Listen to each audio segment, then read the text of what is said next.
I might also mention, as I often do in this class, is that I know people are shy, but sometimes there's this thing called the group mind or the group field that operates among people in classes like this. And sometimes your question is exactly what needs to be heard by everybody, not just by you.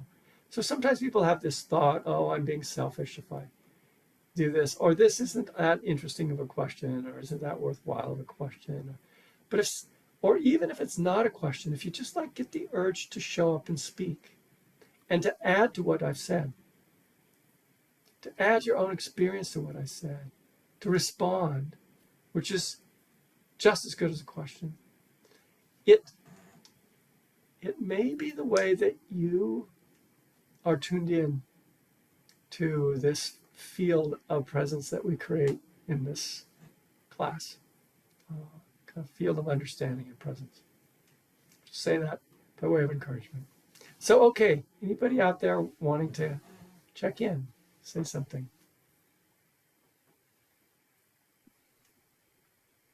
Okay, Diane. Supposed to be probably a couple of years ago, we talked about this, and I really wanted to create a habit of noticing because I tend to be on autopilot. So I had a sticky note on my office computer, and throughout the day, it was a little cue, and it really kept it in my conscience. And I have to get back to a sticky note or maybe a tattoo. I'm not sure. But I found it really helpful because one thing I've struggled with is when you talk about anything from the heart. I, I admit that I don't necessarily grasp what that is, with the one exception of when I do pause and say, this is suffering, whether it's me or someone I'm with, it automatically takes me out of my head, just as you say. And it occurs to me now that's what happens. It puts me in my heart. It didn't occur to me at the time, but it just sort of created this beautiful pause and everything stopped. And it was just this moment of experience. And I guess that's what it is to be in the heart. I have to get it It down. is exactly. You've got it. That's what it is to be in that Yeah. heart. I think I'm going to put it right on my wrist or something. Yeah. I'm Is getting a kick out of the idea of a tattoo. If you put it yeah. in some place that people see, think of the conversations that it would Yes. start. This is suffering. Um, or, I also thank you for the sticky note idea. I think that that can be helpful because we don't remember to do things. And the sticky note, like, keeps popping up and reminding us of what our intent was, which was to see this. So that's very helpful. Yeah, and lo and behold, you have discovered the heart. You found the door. Beautiful. All right. Anyone else? Who else would like to pop in? Conway, and then Mickey. Thank you. Um, I'm curious about this, the may you be free of suffering uh, Yeah, meditation practice, and the I'm wondering formal if practice. Yeah, is this a good time to talk about that, or did you want sure. to? Sure. This is a good time. Right. So, you know, you're welcome to like look it up online and get somebody's guided meditation. That would be kind of the easiest way to see what the actual meditation sounds like. Um, what I think you or anyone else in this class could do is just borrow that phrase. May you be free of suffering. Um, so, for example, you're um, you're doing the body scan. I'll speak of my body. Kind of two places that tend to light up is not all that happy are my sinuses and my shoulders. And so, and it's really easy to get into this kind of like trying to fix it mode around that. And And there's certainly a place for that. It's certainly finding a way to sit comfortably erect with your spine in its natural curve is just golden in meditation, I think. Because if you're trying to sit in a way that's naturally slumping you or whatever, collapsed, it's not as helpful. So there's a point to that kind of fix it thing, but just on the level of opening the heart, to just say this is suffering. That might be one kind of door, that very neutral kind of noticing. But you could also say, may you be free of suffering. I actually prefer that to may I be free of suffering. Because let's say my sinus is hurting and I say, may I be free of suffering. That comes just too close to, I want to get rid of this. May I get rid of this? When I say, this, oh, may I be free of, may I be rid of the way that my sinuses are aching. And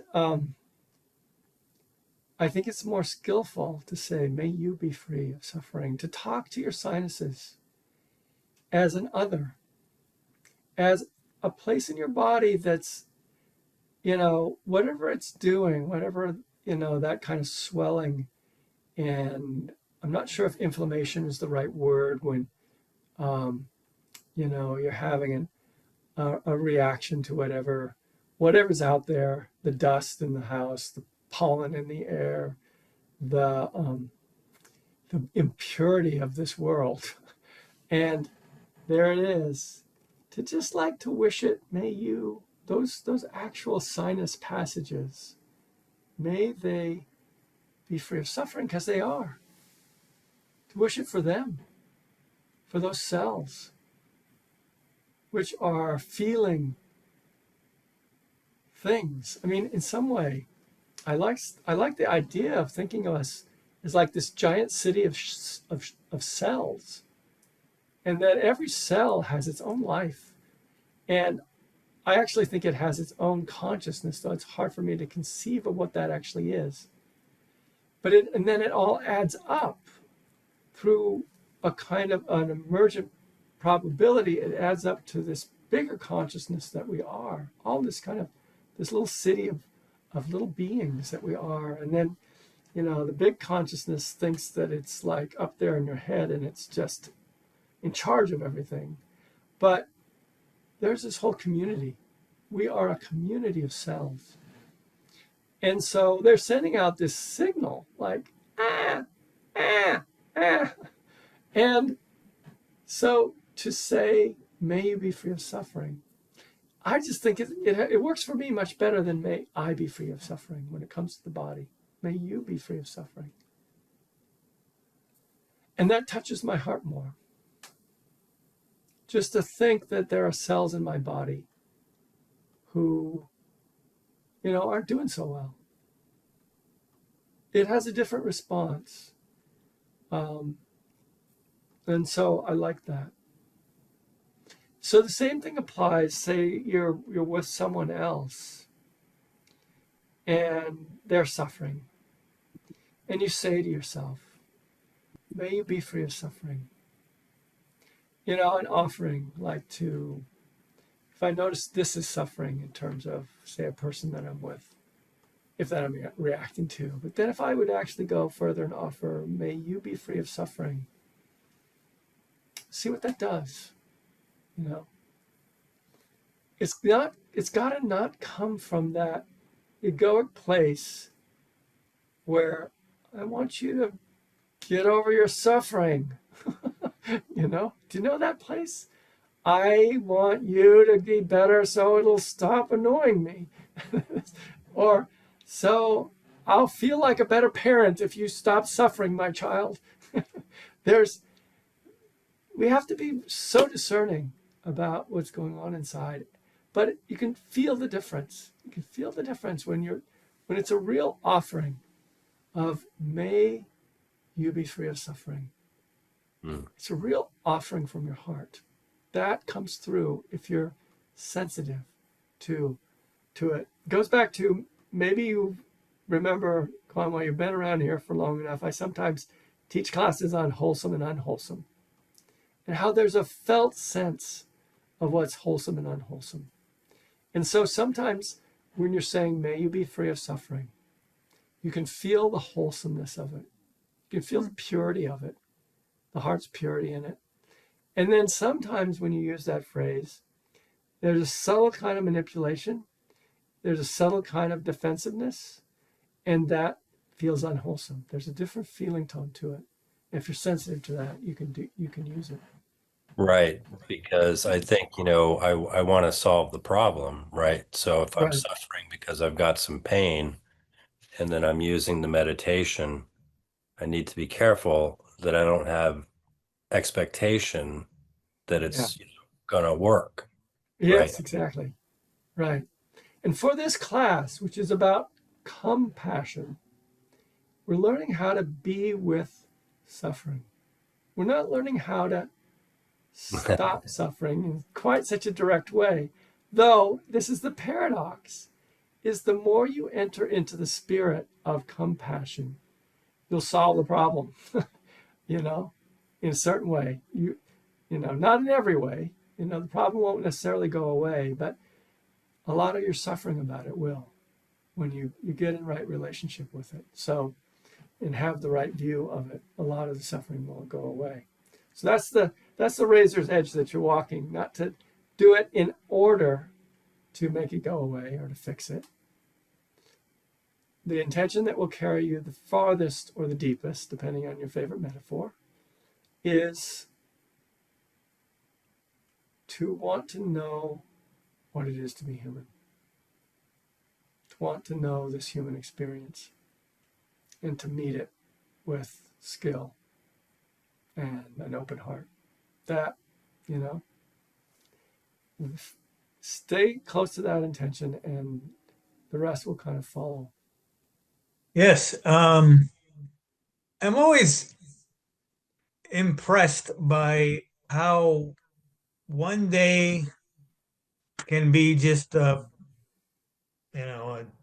drama of suffering of whatever type you may want to call it, and you just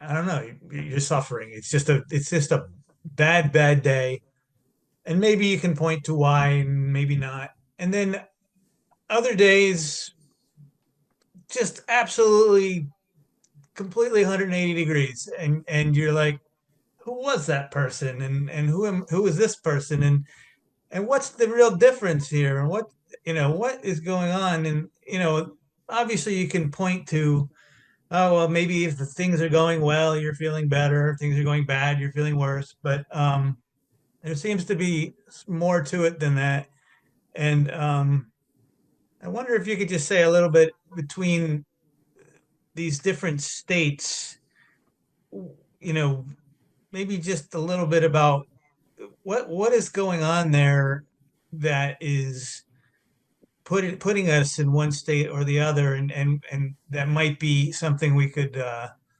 even affect a little bit. Yeah. Well, kind of everything I'm saying is dealing with that, but not necessarily directly. Yeah, yeah, And so, first of all, I just thank you for pointing out something so important and so obvious about being human. Is that this way that it's always changing, and our state of mind is always changing, and our state of mind is fragile. It's a complicated sort of causal thing that's going on, and we can't always figure out what the causes are. Some of them are pretty obscure, and and I could say, okay, there's karma, which in some way there are deeply patterned things that just arise in us sometimes, and it's kind of a mystery where they come from, what holds them, and what. But in some ways, I don't know how much that explains. But to just, the kind of the beginning thing is to see, oh my goodness, look at how fragile a state of mind is. Look at how changeable the state of mind is. That's an aspect of dukkha. That's an aspect of suffering in the kind of point of view of this teaching, is to see how, boy, we can try to construct a beautiful, perfect day, and it's so fragile. It's so fragile. We can do our best, and then the perfect day just kind of turns out really lousy. And then we don't do anything, and we get a perfect day. So what's the skill? What's the skill? So, the Vipassana skill is to develop this habit of contemplating life. Really, if I can put it, seeing it clearly. So, okay, this is an unwholesome state I'm in right now. This is suffering. You've just actually developed a wholesome state. That's actually arousing a wholesome state in kind of Buddhist psychology. The wholesome state is you've shifted your relationship to the lousiness of the day, just by being open to see, okay, this is suffering. That's what's happening right now. You've shifted away from fighting it to just noticing it. And that's creating a more wholesome state of mind. And from that more wholesome state of mind, you might then maybe have the thought, let me go easy on myself. Let me not get on my case. So in other words, the heart softens a little bit around it. If your ego is like mine, and I think all egos are kind of the same, my ego takes real pride in I can make things turn out the way I want them to. I can, so when I'm happy, my ego takes credit for it, right? Like I did the right things or whatever. My ego wants to take credit for it. When I'm unhappy, my ego is kind of ashamed because it's sort of like, I failed. And it's all a little crazy because I didn't necessarily have responsible for the happiness that resulted in an egoic sense. I didn't do it. And I also didn't do it when things are kind of lousy. And so the ego is kind of following along, taking credit, feeling shame. And it doesn't actually have to do that. So sometimes the next step after saying this is suffering is whatever would relax that ego a little bit. It's sort of like, you might have to find the right phrase for this. It's not your fault. Or it's not your job, really. It's not your job here to make this better. Maybe just become curious about it and step back and go, well, what the hell's going on here? What the hell's going on here? Yeah. What's happening here? And maybe, can I get off my case about it? Mm-hmm. That might be, the next step that just kind of removes that egoic layer. And I find sometimes removing the egoic layer can kind of make something else clarify just of itself, So oftentimes when my day's not going well, it's a compound thing between kind of whatever spontaneously happens that wasn't expected and isn't desired, and my own internal state around it. The two are always kind of playing off each other. And typically a bad day involves getting kind of on a roll about that. And indeed, life sometimes sends us a series of things that aren't the way we would prefer them to be, all jammed together in one day, So it's a lot to handle. Nonetheless, there's always this kind of complex interplay between what arises and how we respond to it. What arises and how we respond to it. So the how we respond to it sometimes needs a little bit more of a light shed on it. So, the kind of, let me get off my case. It's just kind of a thing that maybe relaxes something. Or it's not my fault. Or this is just what life does. I don't have quite as clear of a phrase to use there. You may have to be creative, Chris, in your own life. This is odd. This is odd, yeah. this is odd. Something's happening not to my preference. How could this be happening? I didn't ask for this. Yeah, I didn't ask for this. Humor can be helpful. Humor is a way to disarm our egoic kind of preoccupation with control. And so, yeah, how could this be happening? If you can say that with the right kind of lightness and humor, that could be very helpful. Okay. We only have a minute left, so I don't think I'm going to take another person. Just maybe take a moment just to review. This is all about you becoming skillful with yourself. So play with it. I make my suggestions. You may need to tailor them to you. If you come up with a tailoring of my suggestion that really works for you, do us a favor and tell us about it. Because sometimes people suggest their own kind of things that really work. But try out mine and see where it takes you. This is suffering. And maybe the other phrase, if you can handle two, you might not be able to handle two. Open your heart to it. And just explore, like, well, what would that be? Open your heart to it. All right, everybody. Good to be with you. We'll see you next week.